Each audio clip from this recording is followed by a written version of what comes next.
This is my third time filming this review. This book is very difficult to talk about for me. First, this was going to be a March wrap-up, but I had too much to say about one book that I just wanted to make a straight video on that. And then I'm gonna wrap up the rest of my Marching Mammoths review, because that was a really fun month for me. I really liked participating in the readathon, even though I didn't get much read.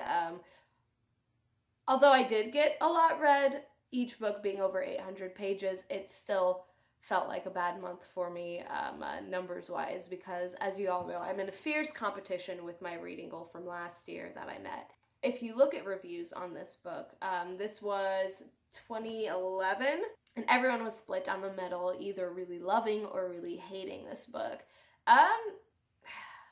It's weird because I'm trying to take a middle-of-the-road approach to it. This book brings up a lot of emotions for everybody, which is why everyone's so passionate in their love and their hate. I can definitely see both sides of the coin here, so I'm going to kind of talk about that. I think I ended up giving this book 2.5 stars. But maybe not for the reasons that you're expecting, so we're going to talk about that today. If I ever spend that much time with characters and end up getting really emotional over a book, I'm going to feel like I love it right away. That's why I have my 5-star system. That's where I assign a star to each aspect that I think makes a good book, and then I stew over each of them before coming to my final whatever. So like I said, 2.5 stars. We're going to talk about that today, starting with plot, which is the first star this did not get. Everyone's going to say that the book follows 4 friends living in New York trying to make their way and stuff, but it's definitely not that. And I don't see it as a book about friendship either, really. It is about one guy. It's about Jude and how he is trying to deal after having a terrible past. I was tempted to give this one a 1/2 star because I did really like how it portrayed his depression in the present. I really liked how it portrayed his choices, always self-sabotaging, always whatever, and adding the self-deprecating thoughts and all of that. But I realized that's something that goes more towards the emotional aspect. I'm thinking about the plot in general, which is like 20 swift kicks to the throat. And not really in a good way. The part that I didn't like at all was whenever they would go into Jude's past. And the author even said so herself. She wanted to make somebody who had gone through everything horrible a human could have possibly gone through in order to show mental health at its worst. And I think it really, really, really shows. The character is not at all believable. His past is not at all believable. A couple of the things, for sure, yes, I understand terrible things happen to people, but this is just nothing good. All terrible after terrible after terrible. Whenever he gets out of one terrible situation, he gets into an even more unrealistically terrible situation. And it's like at least 6 different twists in this guy's life that are just all miserable. And people have said that it is practically torture porn, and you know, I can't disagree with that. And that leads us to our 2nd star, which is the 1st star that I did give it was definitely emotion. I felt all of the emotions in this one, but I am a very emotional reader, especially if I spend this long with a character. I am going to get really attached.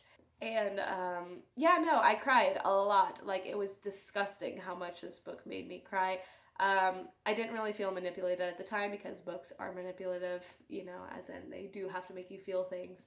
The one I wanted to talk about most, though, was the one it didn't get at all, and that was definitely For Importance, because it has some really, really harmful views on things. It was a very anti-therapy book. Even the author herself said she did not believe in therapy, which I think is a very harmful message to be showing, especially whenever the book leaves so little hope for the lead, because she also said she wanted to write about someone who does not get better. So there is absolutely nothing to be learned there, other than how hopeless everything is. I think that's very harmful, especially if someone is having a lot of depression. Not only that, they give the lead such an overblown past and that anyone who is also looking to relate is going to be like, oh, whatever I have isn't that bad because it's not like this guy here. And I think it just makes an incredibly unrelatable situation while not offering anything at all to help. So I don't think this one has a very lasting message because the author just wanted to show sadness, and that's literally it. There wasn't even a message in that, none that I could find. I think this book could be potentially harmful. I don't know, there's definitely some things that should have been fixed or should have been said differently, or at least opened up discussions about these things instead of just trying to get an emotional reaction, which is clearly what she was just trying to do, and that's just such a waste to me. It really is. The last star that it got was kind of a 1.5 stars, and that was for character. But the current Jude that the book portrays seemed very realistic to me as someone with depression, with PTSD, trying everything they can to deal, while still seeing the harmful effects it has on others, that adding to the depression, that adding to the self-deprecation. I think that was done very well. As someone who has suffered with PTSD, depression, before, I think that was done incredibly realistically. It honestly hit close to home a lot of times. I think that's why the book got so much emotion from me, not just because of all the sad things happening, but whenever you are in the height of that depression, there is definitely that sense of hopelessness, and it's terrifying. And then there's just so many choices that the character makes to self-sabotage, and most people would see that as a very frustrating thing, but it happens whenever you're in that kind of mindset. You are constantly trying to punish yourself. You don't even always know why, but I think that was depicted fairly well. The other characters I really didn't get much from. Everything we did get from the other characters were basically their views on the lead. So they were an okay supporting cast for it, but there wasn't really anything special to be had there. There also wasn't a lot of women in this book. So I don't know. Like I said, this is a very complicated one because I think that it depicted things very well. I think it was realistic in the way of reactions to things, but I don't think the things were realistic, and I don't think that the message that this book spreads is healthy.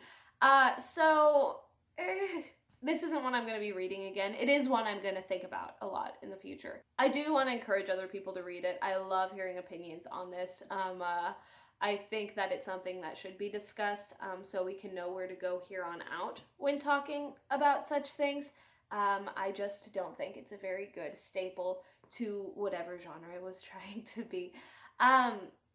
With that very up and down roundabout review, I think that's all I have to say. I will talk about the rest of the books in the next video, I guess. So I'll see you guys next time.